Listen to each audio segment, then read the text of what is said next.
And here is your host, Amanda Batista, with today's news. Welcome to ASP News, the only place to find the finest quality of news about America's sickest people. Today, our topic is hereditary retinoblastoma, commonly found in children. We will be interviewing oncologist Dr. Fuscone, nationally known cancer researcher Natalie Nagrin, and a cancer patient that has had the tragic case herself, Darcy Majeski. Retinoblastoma is a cancer in the eyes that can start in one eye and spread to the other. Retinoblastoma can also spread to other parts of the body and be passed down hereditarily. Now I'm interviewing Dr. Fuscone for her input on this cancer that she has been studying for 40 years. So Dr. Fuscone, please explain to us what exactly is hereditary retinoblastoma and what are the causes and symptoms? I'd be happy to. Retinoblastoma starts in the retina, the very back part of the eye.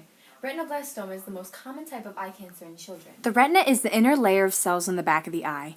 It is made up of specialized nerve cells that are sensitive to light. These light-sensing cells are connected to the brain by the optic nerve, which runs out of the back of the eyeball. Rarely, children can have other kinds of eye cancer. During children's regular physical exams, doctors routinely check their eyes. Some of the things doctors like myself look for include changes in how the eyes look, both inside and out, changes in how the eyes move, and changes in the children's vision.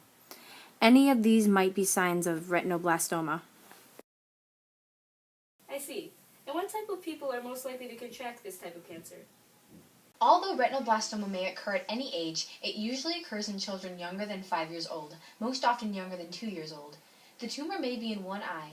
Retinoblastoma rarely spreads from the eye to nearby tissue or other parts of the body. Retinoblastoma is hereditary and caused by mutations in certain genes. Scientists have learned that certain changes in a person's DNA can cause cells of the retina to become cancerous.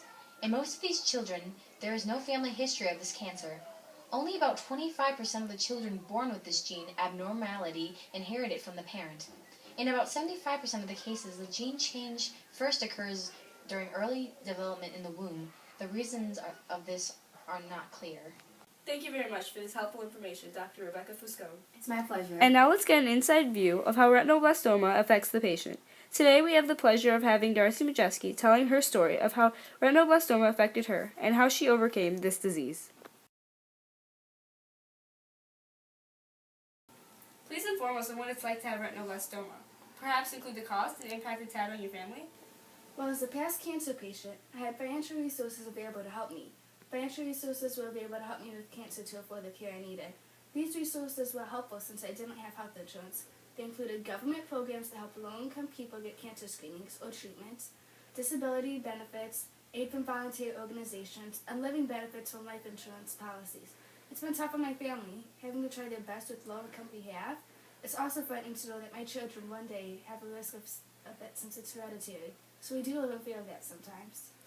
Sounds like you are very brave and strong for overcoming this. What was the chance that you would be cured and survive this? Well, on average, 9 out of 10 children survive, but have the long-term effect of having a greater chance of getting another cancer.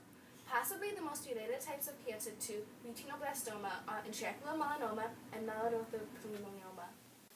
And how exactly did you know that you had retinoblastoma? Well, it was all thanks to an article my parents had read in NASFOR. It sparked their interest in a certain cancer and, coincidentally, they had realized that I hadn't been taken for an eye exam recently. And after that, I'd been tested and then diagnosed. Thank you for taking the time out of your day to nationally inform the public of this retinal cancer. You're welcome. Now let's get a look at the researcher herself explaining in her own words the information the Majeski family received from the article. Would you be willing to tell us about your article and how to treat such cancer? Of course. As we all know, there's hereditary and non-hereditary form. In our case of Darcy Majeski, we're dealing with hereditary form. My friend Dr. Fung and I were talking, and he mentioned to me that isolating the gene has enabled the researchers to identify certain children who inherited the damaged gene. We started to wonder if it's possible that the fetus could be carrying the damaged gene. I also talk about the risks associated with the passing of hereditary form of the diseases to one's offspring. Also, treatments include surgery, chemotherapy, many forms of therapy, and hyperthermia. Wow, that's very unfortunate, but great to know there are many treatments out there. On other terms, how do you feel about this cancer, or what are some things you would like other people back home to know? People back home need to make sure they get eye exams frequently. I highly recommend it. This cancer may be small, but it's going to try to spread, and you have to make sure you can protect yourself and take care of yourself. Thank you for your time and your wonderful research. My pleasure.